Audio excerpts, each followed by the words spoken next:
is Stuart Pennington. I'm standing alongside my partner here, Silas Manioro. He's been a teacher all of his life.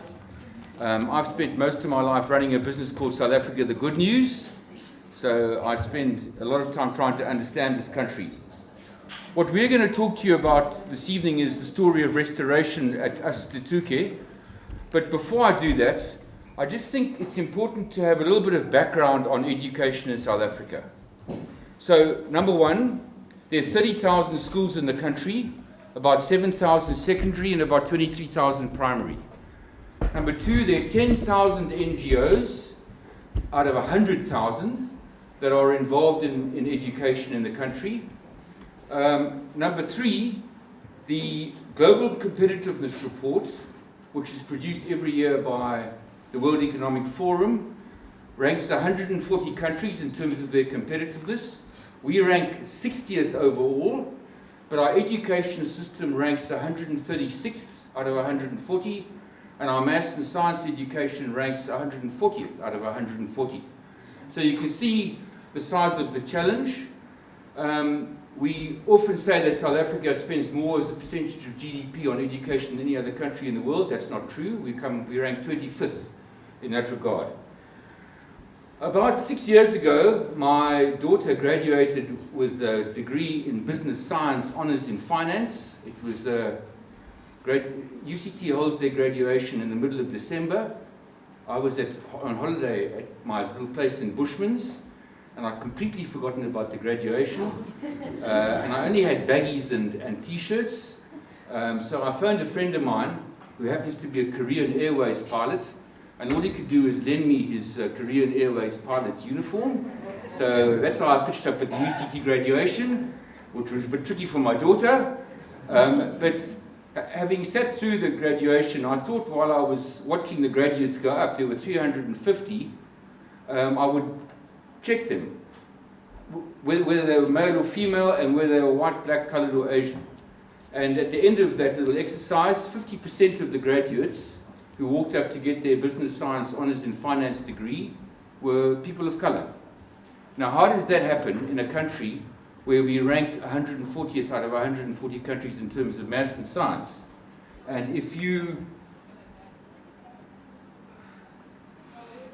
look at what's happened to black graduates in country, Nick Spall, Professor of Education at Stellenbosch University, says, let me be clear, black graduates have increased fourfold over the last 20 years. The black population hasn't. So things are changing for the better in education. If you look at the engineering faculty, the blue line represents the number of black people who've enrolled for a master's degree in engineering. It's gone from 328 in 2000 to 2,358 today, in 2014. So things are changing, things are changing for the better, and I have to say a lot of it has to do with what the NGO sector is doing in education, and PFP is one of those what's happening? I want to give you a clicker. So, to our story at Asithuthuke, and to our story about school functionality. School functionality is in three different parts. If you talk to anybody about this issue, they'll say there are three things you have to get right in a school. You have to get infrastructure right. The dignity of the school has to be in place from an infrastructural point of view. You can't teach children in classrooms that are broken, with ablution facilities that don't work. You've got to have education, instructional functionality right, and you've got to have management right. So in our story of restoration, those are the three things that we have been, focusing on. The question of getting the infrastructure right, the question of getting the education right, and the question of getting the management right. And I'd like Silas to quickly talk about some of the things we did in the respect of infrastructure.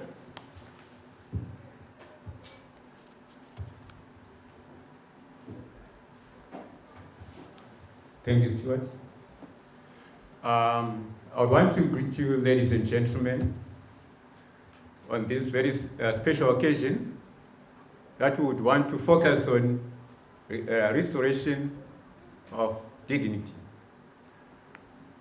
Before I embark on the story, allow me, ladies and gentlemen, to extend my sincere gratitude to the following individuals or institutions that have fought very hard, and also they are still fighting hard to bring about normalcy, to restore dignity at Asithuthuke. If I would just mention my partner, Stuart Pennington, who is with me today, I don't hesitate to mention the name of John Bates, who is struggling with fighting hard to ensure that there is dignity in the school. There's also Michael's Community Partnership, Umgungujovu, Department of Basic Education, Lake Asher Funds, SGB, Spa Nottingham Road Management, and other individuals whom I cannot mention at this juncture. As you can see on the slides there, things were not really well, but through the intervention that we got from these individuals whom I've just mentioned, there was dignity, and still there's a lot to be done. On the first scenario, we see it resembles or it represents the toilets that were not in good order, but when Stuart came in and other individuals, whom I've mentioned, a lot was done in trying to ensure that the toilets were brought to functionality. The systems were repaired, they were broken, walls were painted, there was no electricity in the toilets, but now if you get in the toilets, it would appear as if you are in a kitchen. You can have your food in the toilets.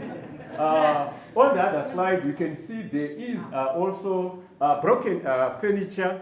The furniture, it was just scattered here and there, but you would find that right as we go now, you can hardly come across a furniture which is broken. Through the intervention of the SGB, the furniture was repaired, and further down we can see also the ceiling board.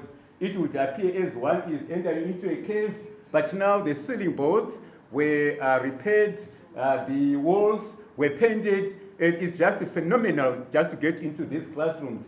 On the extreme right, there is also a scenario that we can say it was more of a storeroom, but now you see there's order now. The educators can arrange their books in order. So that is in terms of the infrastructure that was in existence during that particular point in time. If we could see also the other slides there, you can see there's a slight change that has taken place. You can see the involvement of the SGB on your extreme left. They worked very hard to repair the desks, and now those are some of the desks that were repaired. They managed to repair more than 60 desks through the assistance of Stuart Pennington, Michael House, and other individuals whom I've spoken about. As you look up there, you can see there's a conducive environment for the learners taking place. Learners are happily in the classrooms that were repaired. You cannot see a cave that used to be in existence. And further down, you can see the lines in the toilets. It's really wonderful. It's really incredible, if I can put it that way. On the extreme right, you can see the DB board. It was really risky to just move closer to that, but you can see through the assistance of Michael House, we have got now a functional DB board. Thank you, Silas. So we did a lot to return the infrastructural dignity of the school. It was really an important phase one. Phase two was to restore learning. And so with using the PFP process of workshopping, sitting in circles of three, and talking to the teachers. There's a picture of me there with all the teachers, and then a picture of us workshopping. We went through the process of affirming everybody's contribution, of looking at possibilities in terms of the future of the school, of benchmarking where we were now and where we wanted to be, delivering commitment amongst the individuals, and then finally accountability. We had a number of workshops, and the proof of the pudding is always in the eating. In June, 4 out of the 20 grade 12s passed their trial matric.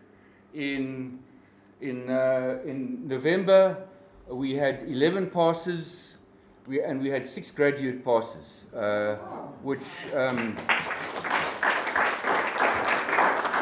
Okay, now I'd like to try this quickly to talk about the whole question of restoring community trust. Thank you, Stuart. We are proceeding on to the phenomenal the changes that have taken place. On your extreme left, you can see the SGB. Because now they have got trust in us, they would want to restore dignity in the school. They came on board. That was our annual general meeting. We find that they are all happy with Stuart right at the back there. He's giving us support wherever we are found wanting, and you can see everyone is happy because they have got trust in what is taking place in the school. On the extreme right, there's parents' involvement. Because of this, we find that our enrollment rose from 150 to 236, which is a clear indication that they've got trust in us. And that this increase in the enrollment, I attribute to the fact that the parents are now fully involved in the school. When a parent sends his or her child to school, it means the first thing is going to develop trust in that particular school. There we are. And on the other side, we've got also the function that we had, that is the prize and speech giving day, where most of the parents convened, tried to witness the success that is taking place in the school. The SGB and other stakeholders, they are on board.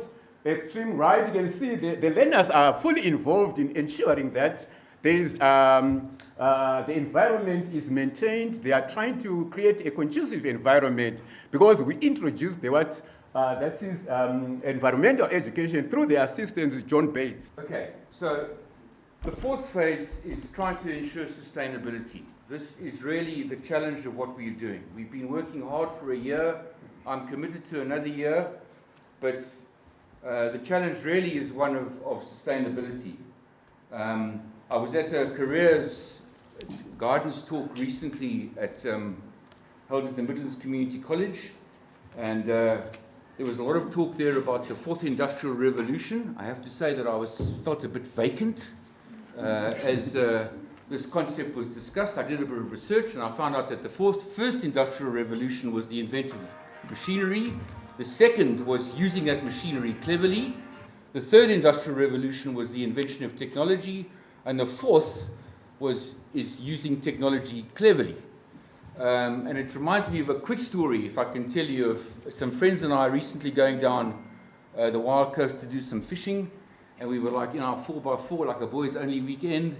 And I was told when I get to this particular spot, if I walk 4 kilometers up the beach, there's a lekker place where you can catch big cob. So I set off and fished the whole day and had quite a successful time. And as I was coming back in the afternoon, the weather changed and it started blowing quite hard, and I felt it's going to be really a tough walk. And as that happened, a young black guy came over the hill with 2 horses. So I thought, oh yeah, that's typical sort of Transkei scene, some poor little black kid taking his horses back to his parents. So I said in my best Zulu, and I apologize for it, Manje umfan, gifuna amahashka wena, gifuna balega galo beach galo stelek.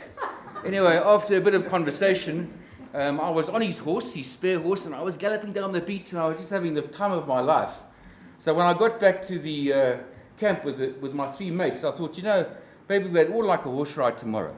So I said, Manjum Fan, Gusasa, gala hopast 8, Funa munya mabili matatu gama 4, amahashi gawena. So he sort of looked at me a bit quizzically. So I set off to tell my mates, and I heard a bit of a scuffle behind me, and he was busy putting his hand into his pocket and taking out an iPhone, and he sort of did a bit of dialing, and he said, yeah, how's it, man? I've got a white guy here who wants 4 horses tomorrow. Can we deliver?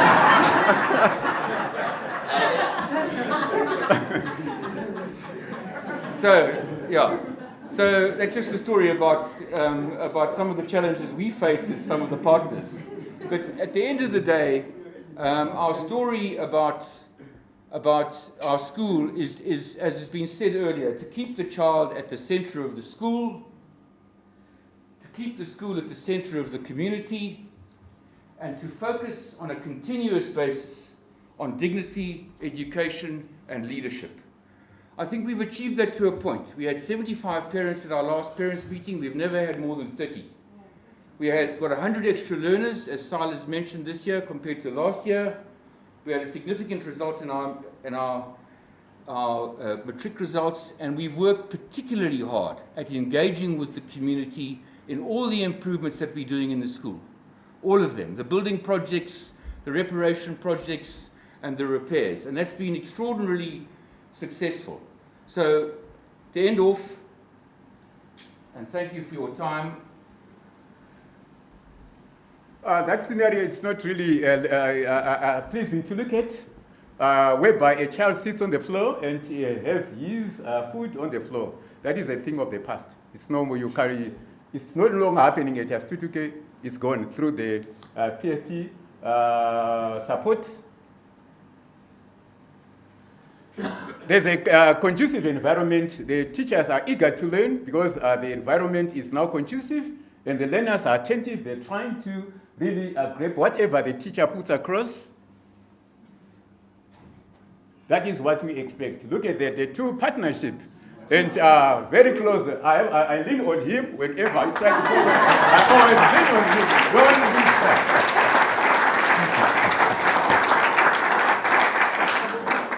Thank you very much.